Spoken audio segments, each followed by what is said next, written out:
Number of national அவார்ட்ஸை தாண்டிட்டாங்க. சரி, ஒரு ஆஸ்கருக்கு ப்ராப்பர் நாமினேஷனாக வாங்கியிருக்காருன்னா வாங்கலை. சரி, கமர்ஷியலாக ஏதாவது பெரிய அவுட்புட் கொடுத்துருக்காரா?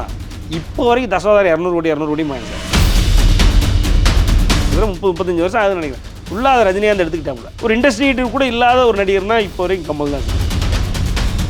பெரிய பெரிய அவார்ட்ஸோ சரி, பெரிய பெரிய ரிவார்ட்ஸோ சரி, எதையுமே தமிழ் சினிமாவுக்கு பெற்றுக் கொடுக்காத ஒரு நடிகராகத்தான், இன்னும் ஒரு காம்படிட்டராக தான் கமலஹாசன் இருக்கிறார். நான் ஒரு ரொம்ப ஒரு கேவலமாக அப்படி இல்லைன்னா ரொம்ப ஒரு சின்னத்தனமாக இருக்குன்னு வைங்களேன், சிஎம்முக்கு ரைட் சைடில் உட்கார்றது ரஜினியாக உட்காந்துருப்பார். அந்த லெவல் முதற்கொண்டு கமலஹாசன் வேறு வழி இல்லாமல் இஸ் ஃபெயில்டு.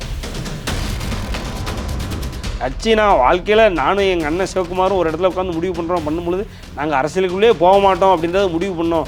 எனக்கும் அரசியலுக்கும் சம்மந்தமே இல்லைன்னு பேசினோம் கமலஹாசன். விழுந்தடிச்சு பிப்ரவரி மாதம் 2018 கட்சி ஆரம்பிச்சார். இன்றைக்கி பாருங்கள், கட்சி இன்றைக்கி திமுக நினச்சிட்டு உட்காந்துருக்காரு. அதான் நம்மளை பொறுத்தவரை என்ன சொல்கிறேன், ஜெயிலர் 2 இருக்குது, விழுகுதா, சிபி இருக்குது, விழுகுதா, இந்த படம் இருக்குது. எப்படி பார்த்தாலும் நமக்கு அடுத்த 5 வருஷத்துக்கு ஜெயன்னு நம்ம ஆட்சி தான் அப்படின்ற மாதிரி. இது எந்த ஃபீல்டுலேயும் இந்த வயசில் இருக்கிற ஒரு நடிகருக்கு நடக்காத ஒரு சம்பவம் இந்தியாவில் நடந்துட்டு. இப்போ நீங்களாகட்டும் இன்னும் சில ரஜினிஸ்லாம் பேசும்போது இன்னும் கமல் மீது உங்களுக்கு வன்மம் இருக்கா? நம்ம பெரிய அளவுக்கு அவர்கிட்ட அவுட்புட் இல்லை சார். இப்போ 3 அவார்டு வாங்கியிருக்கிறாரு, நேஷனல் அவார்டு. அங்கே மம்முட்டியும் 3 அவார்டு. எனக்கு தெரியும், நினைவு சரியாக இருந்தால் கமல் 50-50ல், கமலஹாசனுடைய அந்த 50-50ல் இவர் சொல்லுவார்னு நினைக்கிறேன், மம்முட்டி சொல்லுவார்னு நினைக்கிறேன். நானும் 3 நேஷனல் அவார்டு வாங்கியிருக்கிறேன், கமலஹாசனும் 3 national award.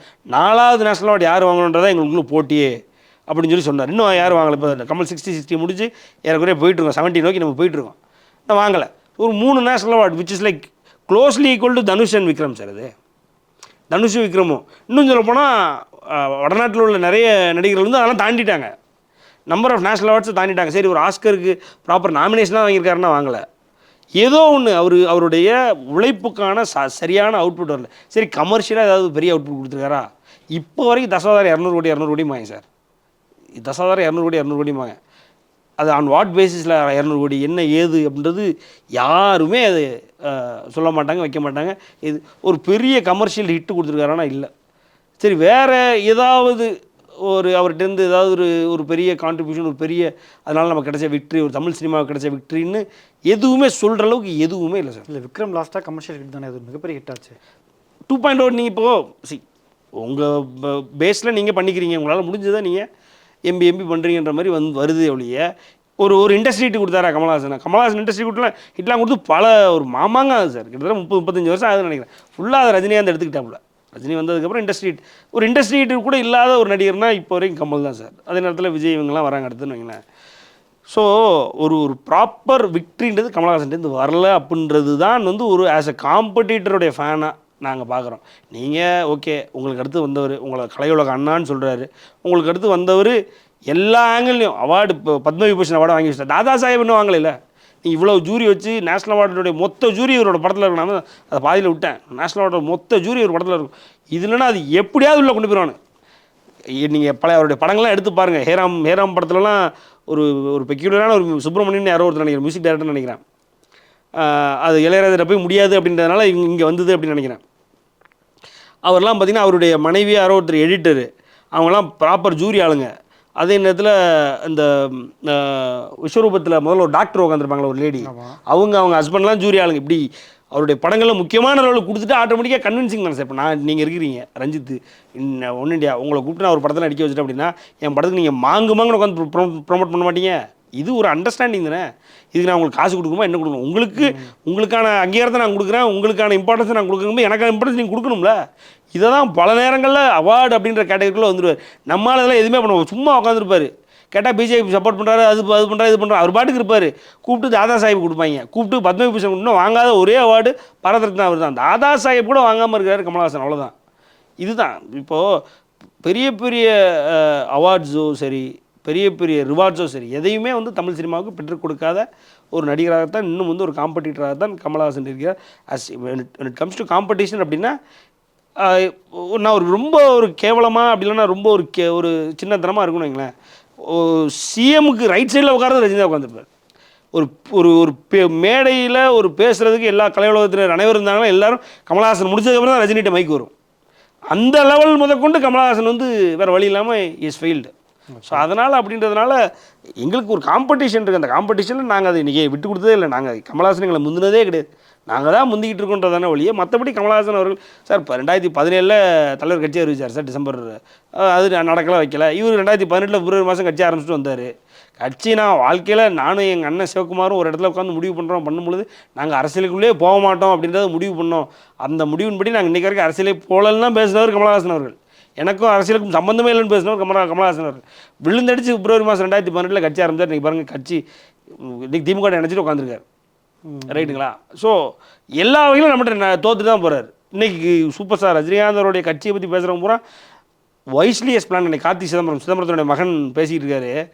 வைஸ்லியஸ் plan and is come out of politics வேணான்னு நல்ல வயசாக முடிவு பண்ணி இருந்தாலும் நல்லா நேக்காக முடிவு பண்ணிட்டு வெளிலன்ட்டார்.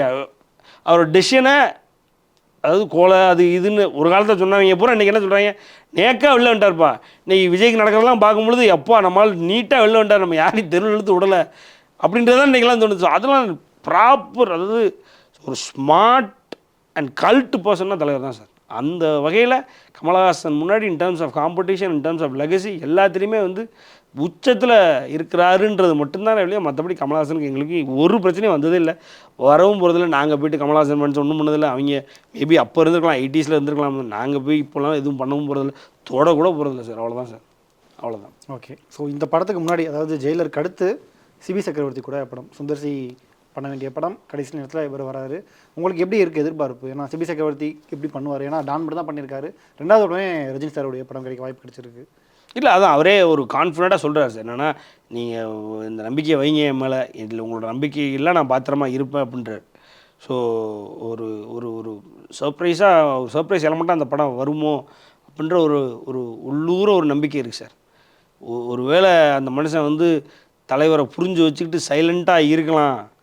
ஏன்னா நெல்சன் அப்படி தான் இருந்தார் சார். நெல்சன் அப்படி தான் ஒரு பெரிய மிகப்பெரிய ஃப்ளாப்புக்கு அப்புறம் அவர் கமலஹாசனை சூப்பர் ஸ்டார் ரஜினிகாந்த் வச்சு என்ன பண்ண போகிறாரு அப்படின்னு எதிர்பார்க்கும் பொழுது ஆரவாரம் இல்லாமல் ஆர்ப்பரிப்பு இல்லாமல் ஓப்பனிங் இல்லாமல் அந்த படம் ஜெயிலருக்கு மட்டும் ஓப்பனிங் இருந்ததுன்னா வேறு மாதிரி இருந்திருக்கும் சார். அந்த படத்தோட கலெக்ஷன் அப்போயே 2.0 முந்தி இருக்கும். ஓப்பனிங் இல்லாமல் அந்த படம் ஜெயிலர். ஸோ சைலண்ட்டாக இவருக்குள்ளே இப்படி ஒரு ஃபேன்பாய் இருக்காரா, தலைவரை எப்படி ப்ராப்பராக யூஸ் பண்ணுன்றது இவருக்கு இவ்வளோ தூரம் தெரியுமா. ஏறக்குறைய பாஷாவை ரீக்ரியேட் பண்ண மாதிரிலாம் சீன் வச்சுருந்தார்ல. 99.99% இதுக்கு மேலே பாஷாவை ஒன்றும் பண்ண முடியாதுன்றது எல்லாருக்கும் தெரியுதுனாலும் அந்த பாஷாவை ஆல்மோஸ்ட் டச் பண்ணுற அளவுக்குலாம் சீன், ஒரு 2-3 சீன் இருக்குது படத்தில். அப்படின்றதெல்லாம் இந்த அளவுக்கு இவருக்குள்ளே ரஜினிசம் இருக்கா, ரஜினியை பற்றியான மாஸ் இவருக்கு தெரியுது, மாஸ் யூஃபோரியா பற்றி தெரிஞ்சிருக்கு அப்படின்றதெல்லாம் பார்க்கும்பொழுது அது ஒரு சர்ப்ரைஸ் தான். அந்த மாதிரி ஒரு வேளை இவருக்கும் தெரிஞ்சிருக்குமோ. ஆமாம், இப்போ இவரை பொறுத்த வரைக்கும் காமெடி நீட்டாக பண்ணிடுவார் அப்படின்றது ஒரு நம்பிக்கை இருக்குது. யார் சிபிஐ பொறுத்த வரைக்கும் காமெடியில் எந்த பிரச்சனையும் இருக்காதுன்ற ஒரு நம்பிக்கை இருக்குன்னு வைங்களேன். பட் ஒரு ரஜினி படத்தை ஹேண்டில் பண்ணக்கூடிய திறமை இருக்கா, தகுதி இருக்கான்றதில் எல்லோரும் பார்த்துட்டு இருக்கோம். சைலண்ட்டாக அவருக்குள்ளே ஒரு ரஜினி ஃபேன் இருக்கார். அவர் ரஜினி ஃபேன் தான். அது இல்லாமல் எல்லாரும் ரஜினி ஃபேனாக தான் இருக்காங்க, அதில் ஒன்று. அப்போ அப்படிங்கும்போது அதை ப்ராப்பராக அப்ளை பண்ணிடுவாருன்ற ஒரு நம்பிக்கை லைட்டாக அங்கங்கே இருக்குது சார். இருக்குது. ஆனால் இதுக்கு நடுவில் சுந்தர்சி வந்துட்டு போனது தான் ஒரு மிகப்பெரிய மனக்கசப்பு அவங்களுக்கும் ரஜினி அவருக்கும் கேட்க முடிஞ்சது. குறிப்பாக பண்ண முடியாது. சம்மரில் ஜெயிலர் 2 கூட சுந்தர்சி படம் வரப்போகுது அப்படின்ற மாதிரி நியூஸ் வந்தது. இல்லை அது சார் ஒன்றும் இல்லை, ஜெயிலர் 2ல் சுந்தர்சியை கூப்பிட்டு உட்கார வச்சுருவாங்க சார். கீழே மேலே ஏறி நம்மளால் சுந்தர்சியை பற்றி 2 எக்ஸ்ப்ளனேஷனை போட்டார்னா முடிஞ்சது சார். அங்கேயே உடச்சிடுவார். மேலே ஏறி சுந்தர்சிக்கு ஏன் இப்படி நடந்ததுன்றதை சார் அவரை விட யார் சார் ஒரு ஸ்டேஜில் ஒரு ஸ்பீச்லாம் கொடுத்து அது ப்ராப்பர் டெலிவரியோட வித்தவுட் நோட்ஸோட அதை எல்லோரும் ரசிக்க வைக்கிற மாதிரி, எல்லோரும் விழுந்து சிரிக்கிற மாதிரி, எல்லோரும் அக்செப்ட் பண்ணுற மாதிரிலாம் யாரால் பேச முடியும். ஸோ அதனால் மேலே ஏறி ஒரு அக்செப்டன்ஸ் ஸ்பீச்சு கொடுத்துருவார் சார். ஒரு அஸ் லைக் அக்செப்டன்ஸ் ஸ்பீச்னால் நம்ம எல்லோரும் அக்செப்ட் பண்ணுற மாதிரியான ஒரு அக்செப்டன்ஸ் ஸ்பீச் கொடுத்துருவார்.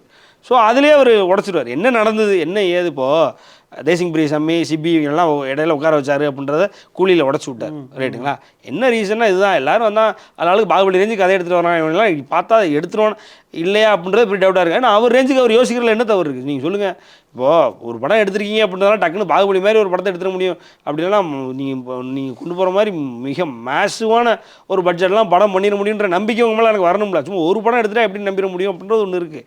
அதனால் ஆஸ் அ வெட்டரானா அவர் யோசிக்கிறதுல ஒன்றும் தப்பே இல்லை.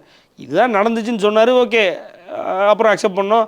அப்புறம் அந்த கதை இப்போ சிம்புக்கு போயிருக்கு. தேசிங் பெரியசாமினா தலைவரோட வெறித்தனமான ஃபேன். இப்படி உட்காந்து பேசுகிற அளவுக்கு ஒரு நல்ல நண்பர், நல்ல ஒரு வெறித்தனமான ஃபேன். அவரெல்லாம் எடுத்துருவார் அப்படின்ற நம்பிக்கை ஒரு 50% இருக்குது.